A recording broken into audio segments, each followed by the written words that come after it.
Assalamualaikum warahmatullahi wabarakatuh. Waalaikumsalam warahmatullahi wabarakatuh. Alhamdulillahilladzi arsala rasulahu bil huda wa dinil haqq liyudhhirahu 'ala dini kullihi wa kafa billahi shahida. Asyhadu an la ilaha illallah wahdahu la syarika lahu wa asyhadu anna Muhammadan abduhu wa rasuluhu la nabiyya ba'dahu.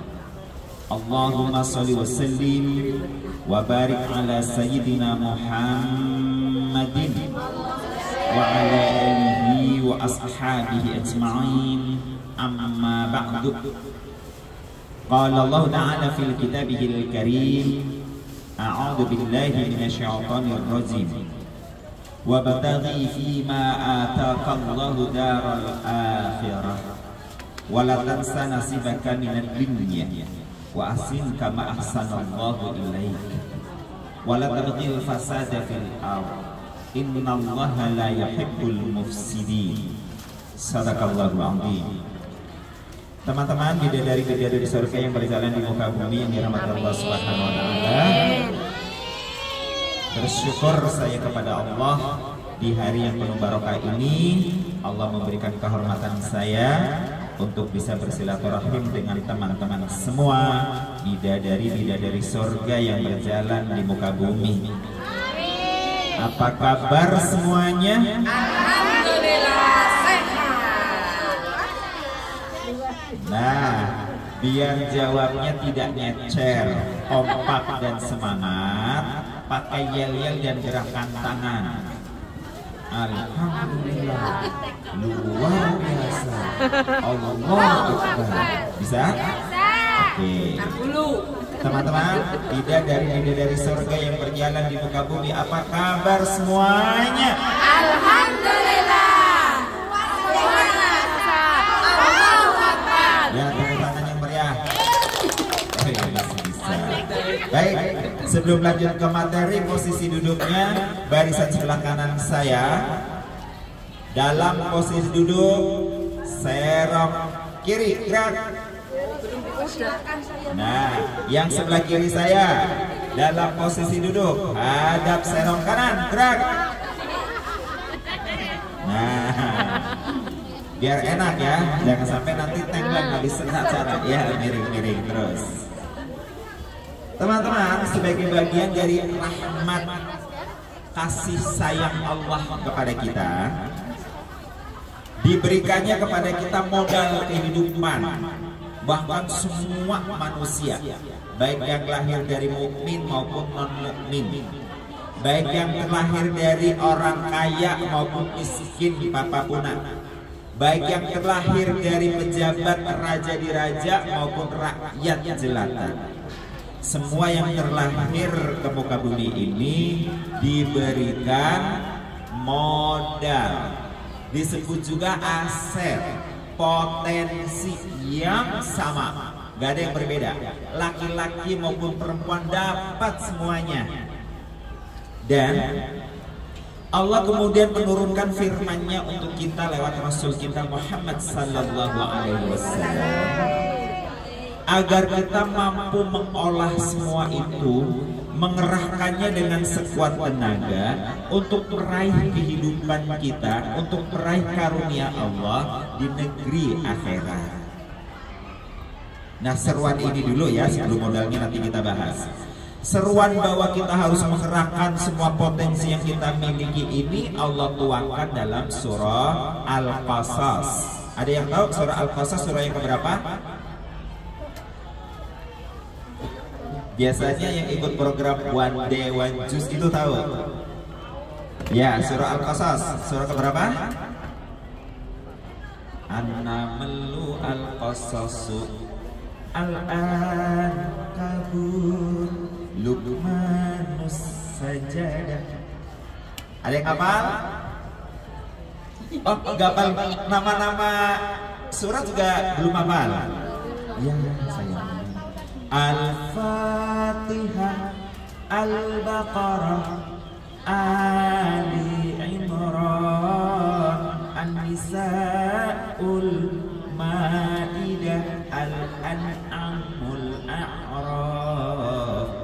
seterusnya. Ini bukan mau nyanyi masalahnya ya.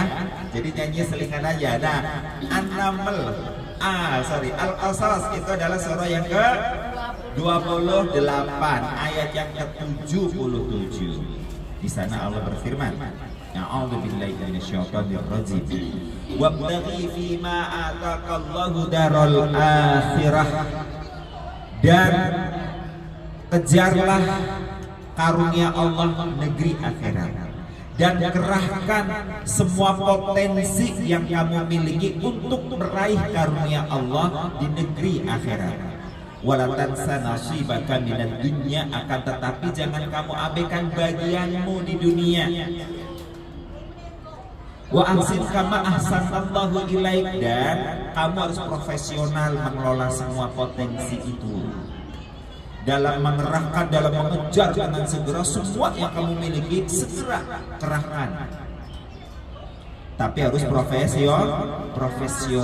Wala tabghil fasada fil ard, dan jangan menghendaki kerusakan di muka bumi. Innallaha la yuhibbul mufsidin. Sesungguhnya Allah tidak suka, tidak cinta dengan orang yang melakukan kerusakan di muka bumi. Ini untuk bacaan ayatnya. Sekarang kita coba lihat dari kalimat atau ayat awal. Wabtaghi fima ataqallahu daral akhirah, dan kejarlah sekuat tenaga, kerahkan seluruh potensi yang kamu miliki untuk bisa meraih karunia Allah di negeri akhirat. Dalam benak pikiran kita, karunia Allah di negeri akhirat yang kita harapkan itu abadi apa? Dalam pikiran kita, karunia Allah di negeri akhirat itu apa wujudnya? Surga. Apalagi? Sudah cuma itu doang?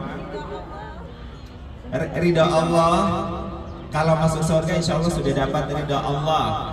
Yang akan kita rasakan di surga, nikmatan. Kenikmatan. Apalagi? Bahagia. Nah, yang bilang bahagia tadi mana? Ibu. Good. Itu Bu. Jadi di surga itu karunia yang sudah Allah sediakan itu berupa kebahagiaan. Kebahagiaan ini abadi untuk selamanya, sebab kita tidak akan tersentuh kematian.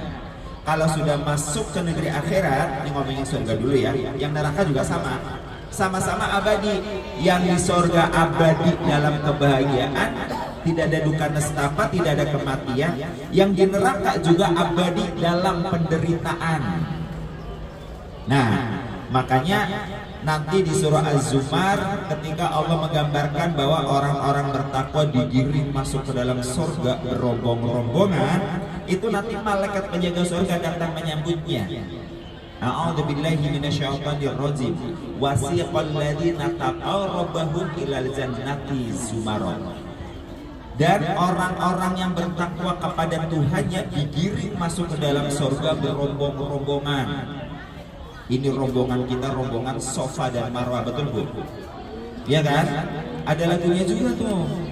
Sudah pernah dengar lagu Safa dan Marwah belum? Sudah pernah dengar kisah Safa dan Marwah belum?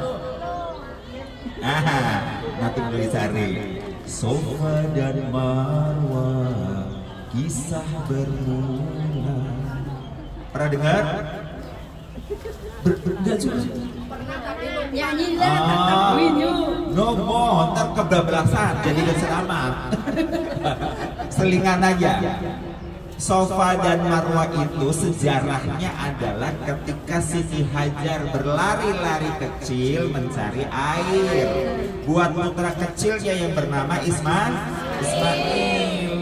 Beliau lari dari satu bukit turun lagi ke bukit berikutnya. Bukit itu kelak diberi nama, yang pertama adalah Safa, yang kedua adalah Marwah. Makanya juga begitu.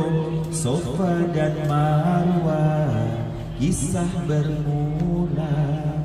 Siti Hajar membawa cahaya, berlari kecil mencari air demi anaknya menangis tiba. nangis Ismail, begitu. Kayak nangisnya ini. Ya, minta minum gitu ya. Karena apa? Air susu Hajar saat itu sudah tidak menetes lagi. Sekalinya diisap oleh Ismail, yang keluar adalah tetesan darah, sehingga Ismail tidak merasa hilang kehausannya. Kembali ke pokok persoalan. Oke. Wasiqal ladzina taqarrabu ilal jannati zumara. Ketika penduduk-penduduk surga atau orang-orang beriman digiring masuk ke dalam surga berombong-rombongan, hatta idza ja'uha abwabuha, idza futihat abwabuha, ketika mereka sudah tiba di gerbang surga, pintu-pintunya sudah dalam keadaan terbuka. Malaikat penjaga surga akan datang, salamun alaikum tibtum fadkhuluha khalidin. Jadi kalau ibarat kita datang ya ke suatu tempat, wah nggak saja naik pesawat, itu kan pramugari menyambut tuh penumpang yang terhormat, kami ucapkan selamat datang, selamat menikmati penerbangan bersama kami. Begitu. Nah, nanti penjaga surga suaranya lebih merdu daripada itu. Kepada rombongan Safa dan Marwah kami ucapkan selamat datang. Silakan masuk ke dalam surga dari pintu manapun yang ada kehendaki. Begitu. Nah, masuklah kalian ke dalam surga dalam keadaan bahagia abadi, kebahagiaan kalian untuk selama-lamanya. Jadi abadinya bahagia. Nah, pertanyaannya adalah yang membuat penduduk surga bahagia itu apa ya? Amal-amalnya mah di dunia. Udah pasti. Yang membuat penduduk bahagia karena surganya apa karena apanya nih? Seisi surga. Boleh disebutin seisi surga. Ingat ya ayatnya itu, wabtaghi fima ataqallahu darul akhirah wala tansa nasibaka minad dunya. Kejarlah olehmu, kerahkan seluruh potensimu untuk meraih karunia Allah di negeri akhirat yang kita bidik tadi bahagianya, ya kan? Tapi jangan kamu abaikan bagianmu di dunia. Dan kita tadi sudah sepakat, tanda kutip ya, sepakat bahwa yang kita kejar karunia Allah di surga adalah bahagia. Dan kata Allah jangan kamu abaikan juga bahagia kamu di dunia. Berarti di dunia bagian kita juga ada bahagia. Oke, pertanyaannya, apa sih yang membuat kita bahagia baik di dunia maupun di surga? Iya, rahmat Allah, betul. Tapi kan kita manusia ada fisiknya, ada wujud fisiknya dong. Oke.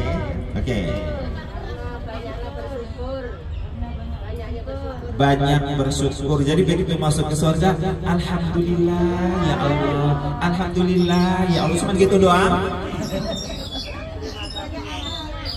Ketika di surga, ada apa di surga yang membuat kita bahagia?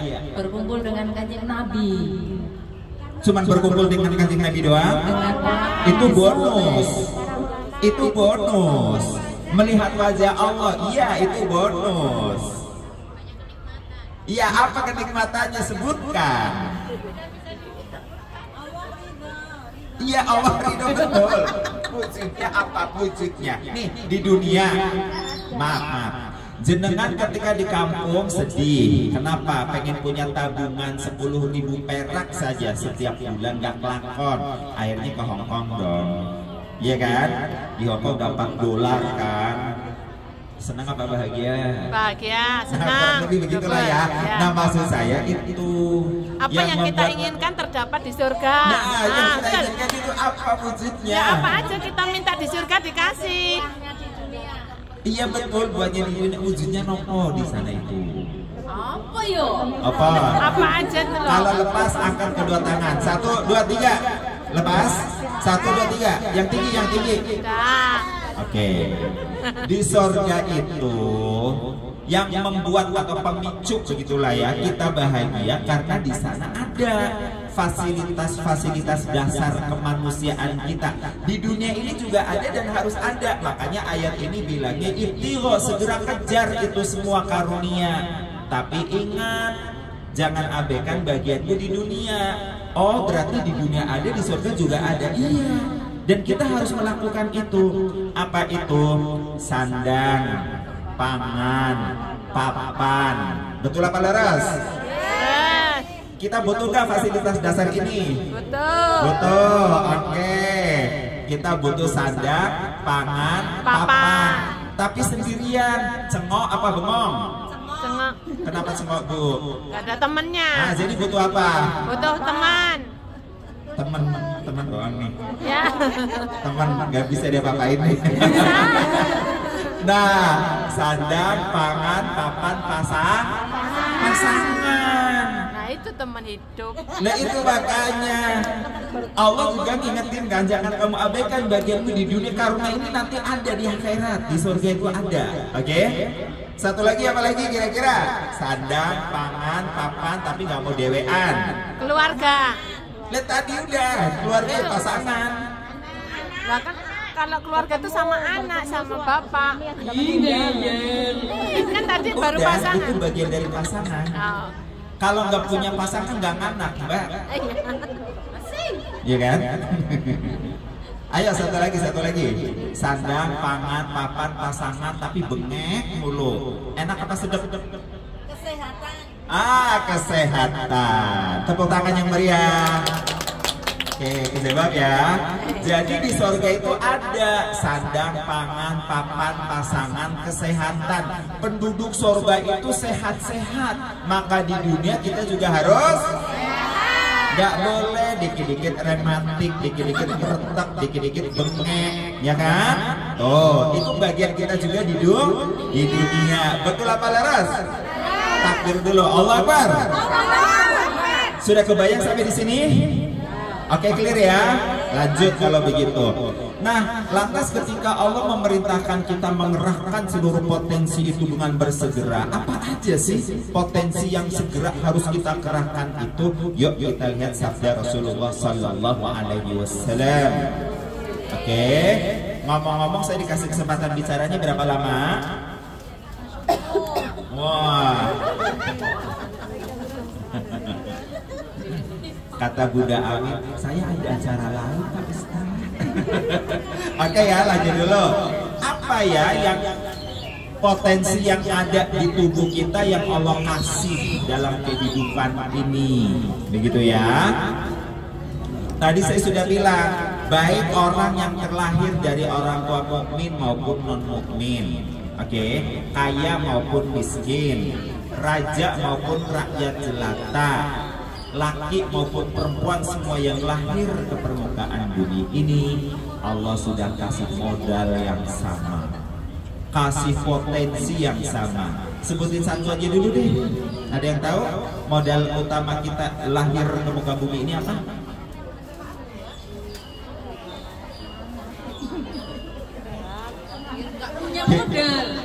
Nggak punya modal. Akal boleh terima dulu satu. Apalagi? Yuk berburu dengan waktu. Hitungan ketiga kalau memang betulan nggak tahu, angkat tangan kanan dan lambaikan. 1, 2, 3. Manut Pak Kiai. Manut Pak Kiai. Mudah-mudahan kiainya soleh ya dan jujur. Baik, dengerin baik-baik ya. Rasulullah SAW sudah memberitahukan kepada kita. Beliau bersabda, "Ightanim khamsan qabla khamsin." Oke. Jaga 5 dalam kurung tambahin potensi. Oke, atau aset. Qabla khamsin, sebelum datangnya 5 perkara yang bisa menghapus semuanya dalam waktu segera. Nah ini nih yang harus kita perhatikan. Oke. Kenapa Bu? Nah jaga 5 sebelum datangnya 5, ya kan? Kalau versi Bang Roma kan jaga 5 sebelum datangnya 5 pertama. Itu versi siapa? Roma Irama. Kalau versi penyanyi nasyid Rehan, nggak dengar juga. Ingat 5 perkara sebelum. Tuh, jadi ada 5 perkara sebagai modal kita dalam hidup ini yang Allah kasih gratis. Oke. Yang pertama kata Nabi adalah hayatuka qabla mautika, hidupmu sebelum matimu. Artinya begitu kita lahir, kita dikasih modal hidup. Ada yang pernah bayar kwitansi biaya kehidupan? Gak ada. Oke. Yang kedua, syababuka qabla haramika, masa mudamu sebelum datang masa tuamu. Berarti yang kedua tadi modalnya apa? Hidup kan muda. Aku kunjakan. Muda. Ini modal nih masa muda ini. Oke. Yang ketiga, sehatuka qabla saqamika, sehatmu sebelum datang masa sakitmu. Jadi modal ketiga apa? Sehat. Oke. Ada yang pernah bayar kesehatan kepada malaikat atid dan raqib? Nggak ada ya. Malaikat nitip nih gitu bayar kesehatan. Nggak ada. Gratis kesehatan dari Allah. Yang keempat, wa faraghuka qabla sughlika, waktu senggangmu sebelum datang waktu sempitmu. Waktu senggang itu modal yang Allah berikan kepada kita. Ada yang pernah bayar waktu? Mau dihargai berapa waktu kita dalam sehari? Nanti coba kita hitung ya, bareng-bareng. Mudah-mudahan waktunya cukup. Yang kelima nih modalnya nih, Nabi kasih tahu. Wa ghinaka qabla fakrika, masa kayamu sebelum datang masa miskinmu. Nah ini dia nih. Jadi modal yang kelima adalah kekayaan. Kekayaan yang diberikan oleh Allah bisa jadi pikiran, tenaga, ya kan? Bahkan waktu itu sendiri. Sampai kemudian nanti berubah jadi materi. Sandang, pangan, papan, kesehatan, pasangan, ya kan? Itu nanti kekayaan macam-macam. Nah, mari kita lihat satu persatu. Masih konsentrasi? Masih konsentrasi? Coba tes konsentrasi semuanya. Kayaknya ada yang sedang sibuk medsosan nih. Angkat tangan kanan semuanya. Oke. Sambil relaksasi lambaikan pelan-pelan. Pelan-pelan. Tarik nafas sambil ngilangin depresi. Nafas perut, yang gede perutnya. Wah, keluarin senyum. Tetap lambaikan, jangan berhenti. Saya berhenti karena masih nunjukin perut. Ulang lagi ya. Lambaikan pelan-pelan. Tarik nafas perut biar perutnya gede. Keluarkan senyum. Tetap digerakkan ya, agak cepat sekarang, agak cepat. Taruh di dagu, semua di dagu. Orang mumet. Pusing dia. Ibu dagunya di sini. Coba kasih tahu sampingnya ibu. Sambil dipegang, ibu kasih tahu ke teman di dagu di sini ya. Ibu kasih tahu temannya, ini dagu saya di sini.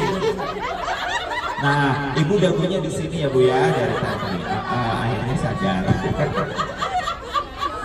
Jadi dagu ada di mana dagu? Terus sejak kapan ada di sini? Terus mau bilang dari Pak Kiai gitu. Enggak, terhipnotis. Nah itu dia, makanya saya bilang mudah-mudahan kiainya soleh. Jenengan harus tetap waras. Ya kan? Di dagumu.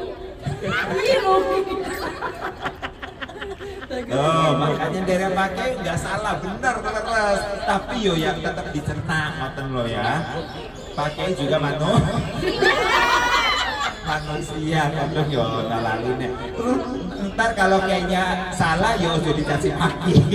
Kiai ngomong Al-Fatihah batal. Ya jangan juga dong. Giliran baik diikuti bilangnya dari pakainya salah kepleset malah dihina-hina, jangan dong. Oke, tetap dicerna. Masih konsentrasi? Oke, kita lihat yang pertama nggih. Modal pertama yang Allah berikan kepada kita adalah hidup. Kata Allah, kerahkan untuk apa? Nah ini jangan salah. Karena hidup ini cepat sekali. Paling banter untuk orang kita cuma 100 tahun. Setuju? Setuju. Tapi rata-rata kalau orang Indonesianya paling 50, 70, ya kan? yang sampai 100 kadang orang Hongkong. Nah anggap saja 100 tahun. 100 tahun itu teman-teman sangat singkat. Kalau mau memperbandingkan 100 tahun singkat itu dengan apa Pak Ustadz? Dengan kita membayangkan yang namanya as-sirat. As-sirat itu jembatan yang menghubungkan antara padang mahsyar dengan jannah. Oke, antara padang mahsyar dengan jannah nanti ada as-sirat. Apa itu as-sirat? Jembatan. Lurus apa berkelok? Berundak. Main lurus-lurus baik. As-sirat nanti di akhirat jembatan berundak, Mbak. Oke. Dan dia miring, kemiringannya 90 derajat. Dia berundak, Nabi tidak menyebutkan ada berapa undagan. Dan satu undagan, satu kemiringan 90 derajat itu adalah perjalanan 500.000 tahun. Sekarang jangan bayangkan jembatannya ada di depan kita, miringnya 90 derajat. Kalau jenengan pirsani begini kelihatannya tegak apa lurus? Tegak kan? Bayangkan, ibaratnya kita ini anggap ya, cuman seruas jari. Nah, ini baru satu undagannya miring. Tadi jenengan bilang kelihatan lurus kan? Makanya sudah disebut as-sirat itu jembatannya lurus apa berkelok? Lurus. Ya iyalah dia tinggi. Itu baru satu undagan, belum ada undagan berikutnya kan? Nah, anggap kita segini nih. Kira-kira kalau kita berusaha untuk naik, bakal melorot apa nyosrot? Melorot. Makanya dibilang as-sirat itu jembatan yang licin. Ibarat titian serambut dibelah 7. Licinnya itu memang karena tampak tegak dan kita sangat kecil. Dan ingat, satu undakan butuh waktu berapa tahun? 500 apa? 500 tahun. 500.000 tahun. Nah, sedangkan modal kita di dunia cuma berapa tahun? 100. Clear sampai di sini? Singkatkan hidup kita kan? Baru dibandingkan dengan satu undakan as-sirat. Nabi nggak ngasih tahu berapa undakannya, saya nggak tahu. Nah, tapi baru satu undakan aja 100 tahun kita ini nggak ada apa-apanya. Pertanyaannya, 100 tahun hidup di dunia mau dimaksimalkan apa mau diabaikan? Bagaimana cara memaksimalkannya? Yang pertama adalah perkuat keimanan. Panjenengan bersyukur terlahir dari orang tua mukmin muslim, maka keimanan kita adalah gratis. Coba kalau mereka yang lahir dari keluarga non muslim, untuk beriman mereka harus berusaha, berikhtiar. Nah, tugas kita jadi apa? Sudah lahir, dapat nikmat iman, ya modalnya tadi udah ada, kemudian dikasih oleh Allah keimanan, perkuat keimanan. Dengan cara apa? Beramal soleh. Ingat ini, oke? Setelah beramal soleh, amal solehnya apa aja Pak Ustadz? Berlebih mudah menyebutnya, amal solehnya pun sudah Allah siapkan dalam paket rukun Islam. Apa saja rukun Islam? Syahadat, sholat, zakat, saum, haji. Oke, saum artinya puasa, artinya saum artinya puasa, artinya muter aja terus.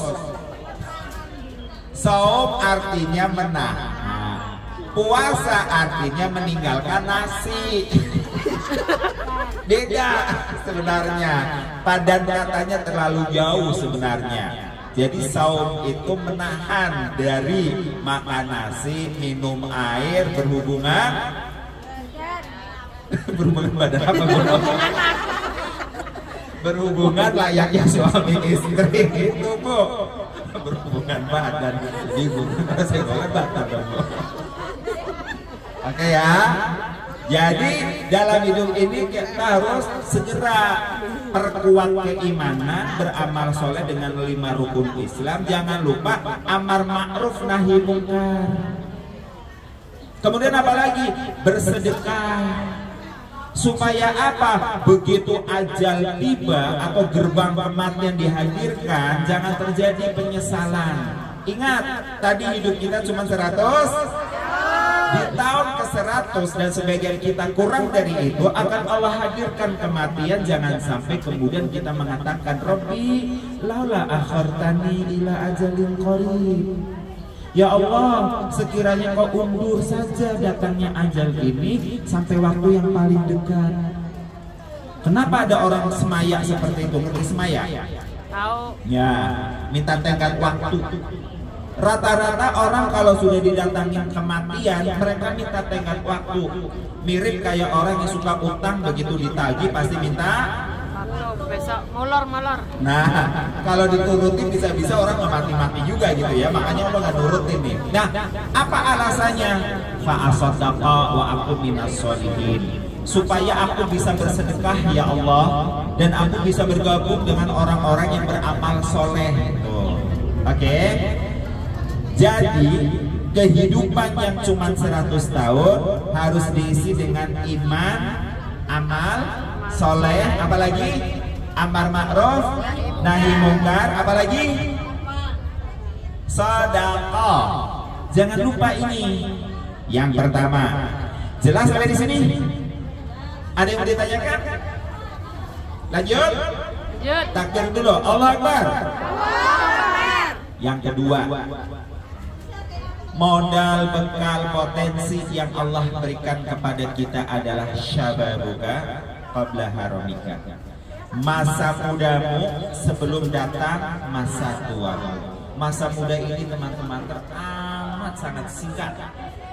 Begitu tiba usia muda, dalam sekejap mata akan segera dilibas oleh masa tua. Nah, supaya maksimal untuk meraih karunia negeri akhirat, apa yang harus kita lakukan di masa muda? Kalau saya menyebutnya gampang masa muda itu. Cuma 2 hal yang bisa kita lakukan di masa muda. Apa itu?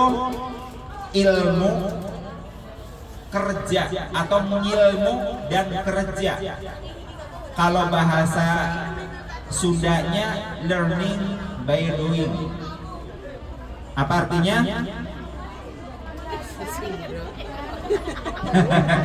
Ya boleh deh.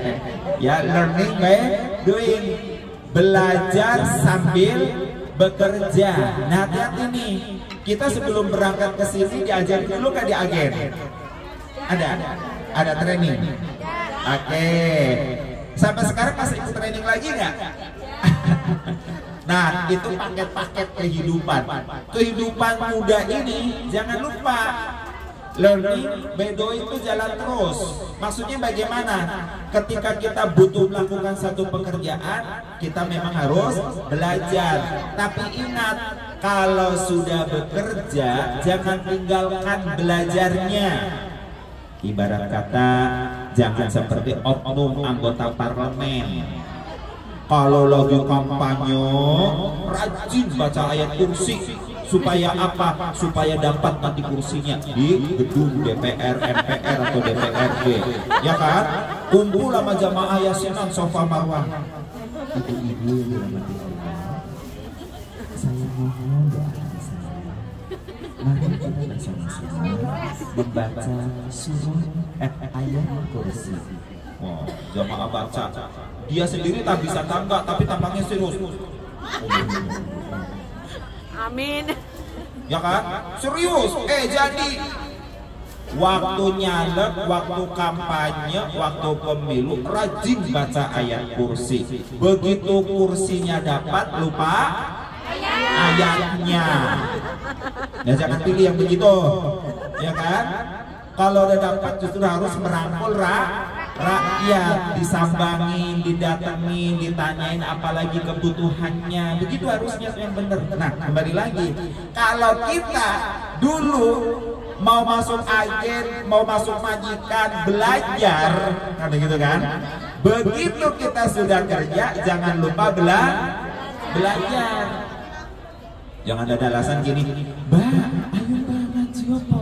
Aduh, aku udah sempat lagi, kerjaanku penuh banget. emang gak ada libur Pak? Ada sih setahun sekali. Nah kan ada setahun sekali. Mah nggak boleh belajar setahun sekali, ya kan? Berkali-kali aja boleh, apalagi cuma setahun sekali, ya kan? Sama kayak orang lagi pacaran, dia WA, hai. Yang di sono kagak jawabnya besok. Sekalinya hai, ya kata pacar. Oh, jawabnya lama banget. Maaf mas, aku sibuk gak sempat pegang handphone. Kata masnya apa? Oh gitu ya. Kentut sempat gak kentut? Ya sempat lah mas. Berak sempat. Mah gak bisa berak sambil pegang handphone. Jawab ini WA saya. Begitu banget sama saya. Emang saya gak spesial sama kamu? Wah, kalau udah bekerja, belajar pasti spesial gak nih? Spesial, gak ada alasan. Aku udah kerja, udah gak bisa belajar lagi. Oh no. Kenapa? Karena waktu muda ini akan berlalu dan tidak akan kembali lagi. Hanya di masa muda orang bisa belajar dan bekerja. Ntar kalau udah tua, nah tuh, ya kan? Jalan aja mulai ditata-tata. Naruh kacamata padahal ada di kening. Kacamata bapak di mana? Anak di sini susah amat. Astagfirullahaladzim, astagfirullahaladzim. Kata cucunya, kek itu kacamatanya mana cu? Ya Allah, itu kek di kening. Astagfirullahaladzim. Emang udah tua udah susah. Ya? Terus begitu mau belajar gitu, boleh. Tapi kira-kira nangkep kalau diajarin? Susah. Jadi baca Qurannya. Po. Ganjel tengok. Ko. Ya kan? Dal. Ba. Ta. Sa. Jim. Jab. Truk nih. Ada ngajarinya. Bang suruh ngomong jim, ngomongnya jim mulu. Karena sudah tuh, ya kan? Masa muda maksimalkan untuk Bekerja. belajar. Bekerja. Belajar dan berkarya. Gak ada kata malas. Kenapa? Nanti kalau udah tua, udah gak usah malas-malas, itu udah malas beneran. Udah repot, gak bisa ngapa-ngapain. Clear sampai di sini? Lanjut? Masih semangat? Takbir, Allah Akbar. Oh iya mantap. Ya, keberapa? 3. Sehattuka qabla safarika. Masa sehatmu sebelum datang masa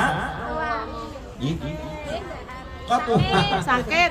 Masa sehatmu sebelum datang masa sakit. Apalagi tadi dikaitkan dengan usia, ya kan? Nah, masa sehat kita harus kita pelihara dengan baik. Karena ada yang namanya sakit itu disebabkan penyakit menahun. Tuh, penyakit menahun biasanya apa? Penyakit yang menahun, bengek, apalagi stroke, bluebrek, ya stroke sama aja bluebrek. Apalagi pikun, rematik masuk nggak rematik? Masuk. Trahom, ngerti nggak trahom? Trahom nggak ngerti. Rabun ayam. Trahom namanya. Belereng. Iya kan? Ada penyakit-penyakit yang menahun. Nah hati-hati ya kan. Begitu diberi kesehatan kita harus jaga dengan sebaik-baiknya. Nah cara menjaga kesehatan yang baik, lakukan beberapa pola dalam kehidupan ini. Pertama adalah pola nggak apa-apa, pola makan. Pola hidup boleh. Apalagi? Pola berpikir. Iya bagian. Iya. Pola pikir gitu ya. Oke, baik. Pola tidur. Belajar tidur. Oke, baik pola. Baik. Kita coba sebut satu persatu. Pola hidup, yang dimaksud pola hidup itu apa yang harus kita lakukan biar selalu sehat? Makannya yang teratur. Itu udah masuk pola makan kan tadi. Di pola hidup dulu. Betul bukan? Oke, biar lebih mudah ya, saya kasih bocoran.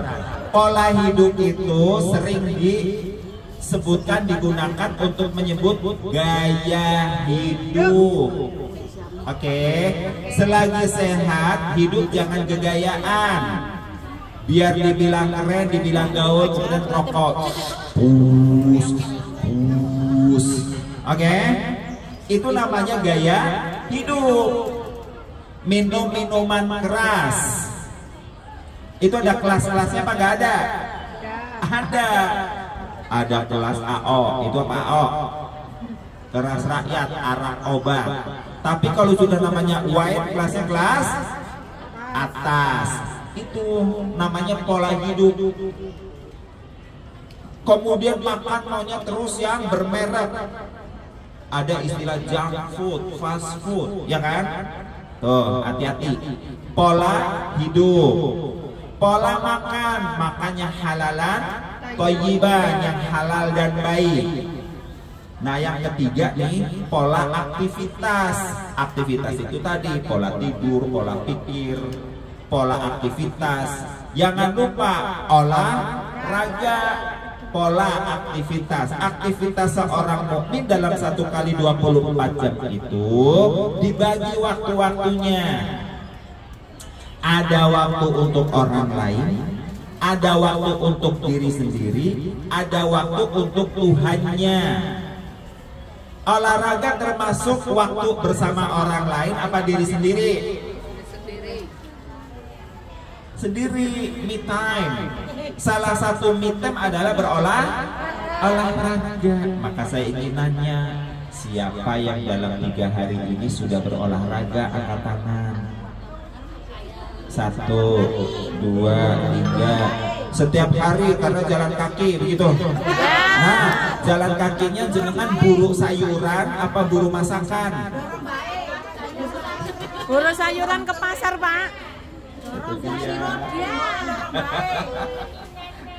Jalan ke pasar. Perhatikan baik-baik, yang namanya olahraga itu adalah sebuah aktivitas atau gerakan dengan maksud tertentu. Dalam hal ini sehat, membentuk tubuh, ingat ya, dilakukan secara teratur dan berulang-ulang. Di sini ada nawaitu. Jenengan dorong bayi nawaitunya biar bayinya jalan-jalan apa jenengannya sehat? Ini dulu yang jelas, oke?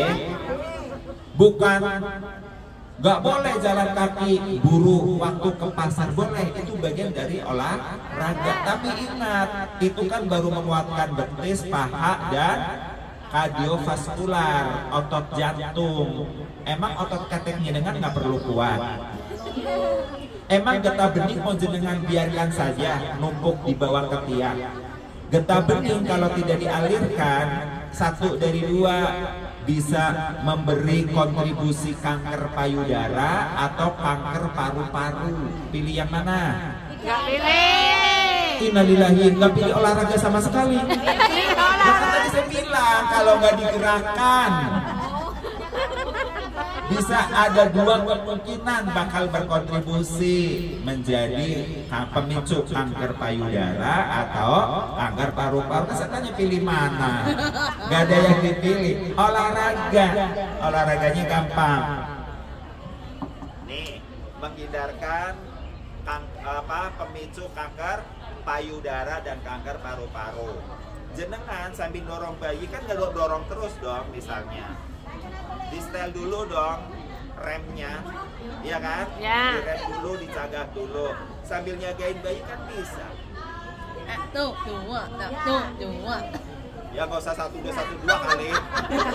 Ya kenapa? Supaya getah bening yang ada di bawah ketiak tidak mengendap. Oke? Nah, beda lagi. Pak Ustadz, tips agar tidak terkena kanker payudara, ada yang tahu? Ya. Mana yang tahu angkat tangan? Nggak tahu. Beneran. Jadi jenengan nggak pernah terapi pribadi gitu masih menjaga kesehatan? Jalan arah jarum. Iya, gimana? Bagian payudara. Oke, karena saya cowok saya praktekkan. Nih, jenengan uyek-uyek. Oke. Terus 3 kali aja setiap hari. Oke. Ini mencegah terjadinya kanker payudara. Itu bagian dari harus bisa meses diri sendiri, jangan ketergantungan sama orang lain. Itu namanya menjaga kesehatan. Oke. Clear sampai di sini? Ini ketawanya gede banget. Kenapa, Pak? Jelaskan. Kenapa ketawa? Menghayal. Oh, iya. Baik, clear sampai di sini? Sudah bisa semua? Oke, ingat ya, olahraganya tadi paling ringan seperti ini. Supaya apa? Gitu kan, ulang lagi. Ini bisa mencegah kanker paru-paru, kanker payudara. Tapi karena konon kabarnya pria juga berpotensi kanker payudara, tapi jarang. Kadang kan yang banyak wanita dalam case-nya, maka Mbak harus bisa message diri sendiri. Oke, muter. Bukan muter lurus ya, diuyek-uyek. Terima kasih, Pak. Oke, sami-sami. Masih ada waktu? Masih? Lanjut. Lanjut. Poin yang keberapa sekarang? 4. Allah sudah kasih modal hidup. Terus apa lagi? Kesehatan. Apa lagi? Muda. Oke. Allah ngasih modal kepada kita, monggo dari akan waktu luang.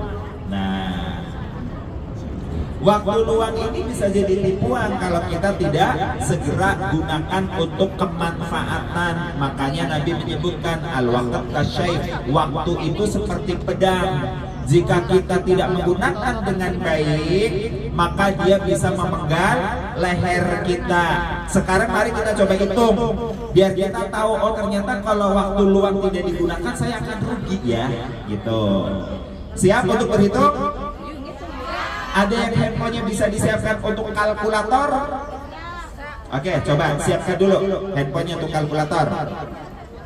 Oke, ayo waktu bergerak cepat. 1, 2, 3, udah? Oke. Mari kita lihat dulu. Dalam sehari ada berapa jam?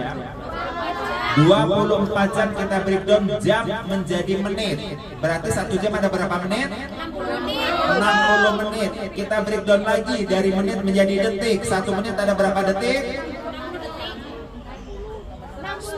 60 detik. Oke. 1 detik kita hargakan dengan rupiah. Setuju? Setuju? Oke. Dan biar kita semakin yakin bahwa setiap detik yang berlalu itu sangat berharga, kita akan kasih harga dengan angka rupiah yang cukup lumayan. Anggap 1 detik itu kita hargain argonya 100.000 rupiah. Setuju? Oke, ini bisa waktu kosong ya, waktu luang nih. Kalkulator udah boleh disiapkan. 1 detik adalah 100.000. Ketik 100.000. Oke. Kalau 1 detik adalah 100.000, maka 1 menit 100.000 kali 60. 60 dong. Kali 60, Mbak. 6.000. Ya, oke. Berapa Mbak yang bener nih? 100.000 kali 60. 6.000. Oke. Kali menjadi 1 jam berarti kali berapa lagi? 60.000 kali 60 lagi. Tulis. 1 jam berapa jadinya? 360.000. Dalam sehari ada 24 jam. Oke, kali 24 berapa coba?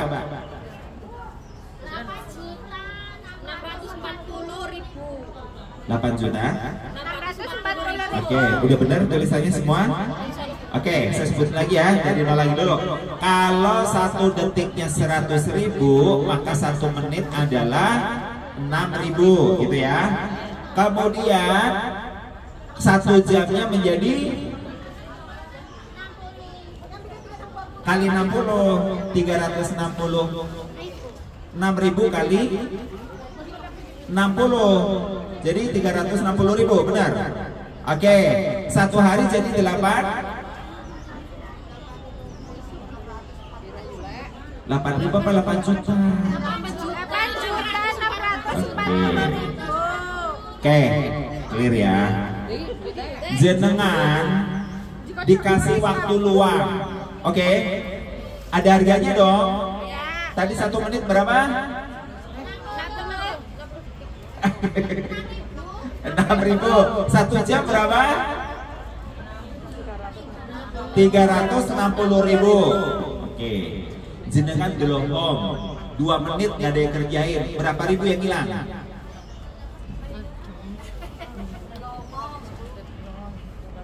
Dua menit, jenengan cuma celongok doang, nggak ngapa-ngapain, berapa duit yang hilang? 1 menit 100.000, 2 menit berarti 200.000. Jenengan hilang uang 200.000 jatuh dari dompet, jenengan bilang ah biarin aja atau dicari? Cari.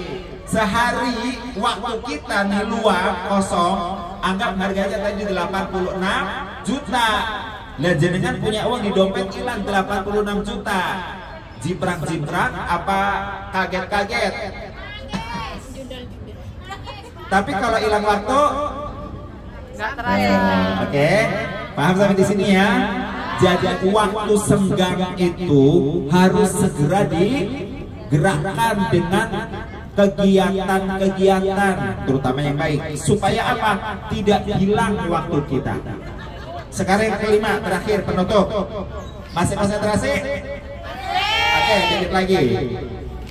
Yang terakhir adalah waghinaka qabla fakrika.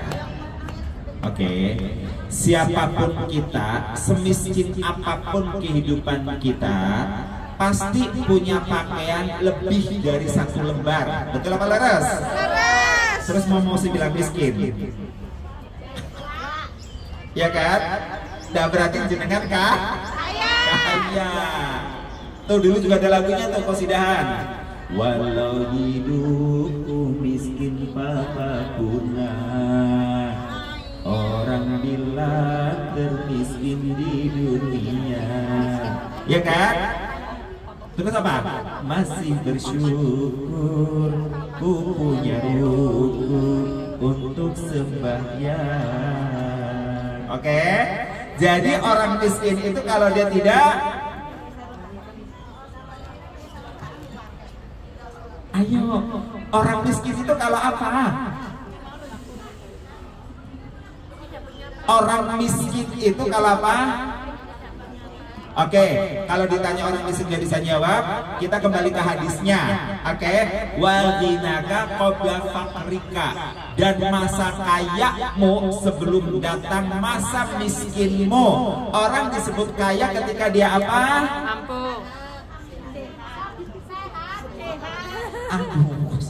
Udah kan tadi dibahas semua itu.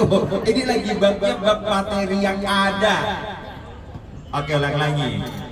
Kalau jenengan punya pakaian lebih dari 1 lembar berarti jenengan Kaya. Oke, kalau jenengan nggak pakai pakaian berarti jenengan Miskin. Emang karena nggak ada, jangan salah. Miskin. Itu dia, makanya perhatikan hadis ini. Kalau jenengan punya pakaian lebih dari 1, pertanda jenengan Kaya.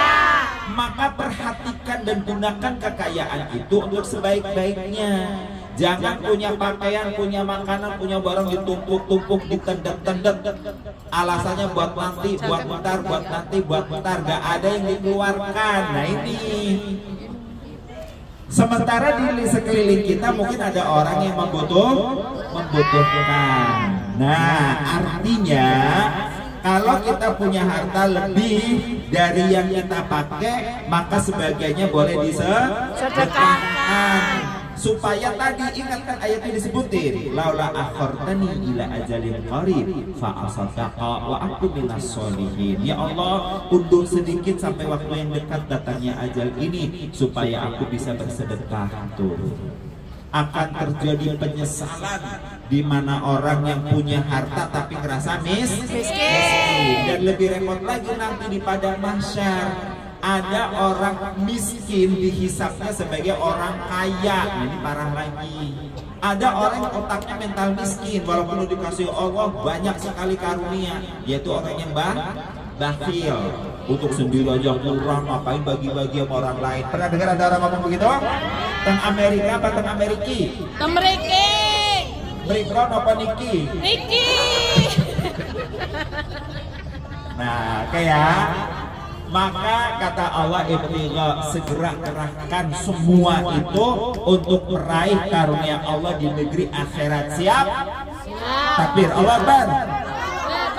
Baik, penutup sebelum saya terlupa dan pamit. Kemarin saya teleponan dengan putri saya yang kedua dan dia bilang salam buat tante-tante yang ada di Hong Kong. Waalaikumsalam. Putri saya namanya Balqis Midaul Haq. Yang kedua, salam dari Dr. Kurniasih Mufidayati. Pertama, jaga kesehatan, tetap semangat dan profesional dalam bekerja. Yang kedua, di era pemilu seperti ini jangan golput. Yang ketiga, beliau mohon doa. Mudah-mudahan ikhtiar beliau untuk kembali mengiringi kerja-kerja panjenengan dari sisi hukum di parlemen tetap berjalan lagi, dan juga mudah-mudahan beliau bisa mendampingi presidennya siapapun yang ada di sana kelak, khususnya jika presidennya adalah Amin, Anies dan Muhaimin. Itu permohonan doa beliau kepada kita semua. Ini yang bisa saya sampaikan. Mohon maaf kalau ada kekurangan dan kehilafan. Ngapunten sedaya nggih. Sehat selalu nggih. Allahumma muwaffiq wa aqwamit thoriq. Billahi taufiq wal hidayah. Wassalamualaikum warahmatullahi wabarakatuh.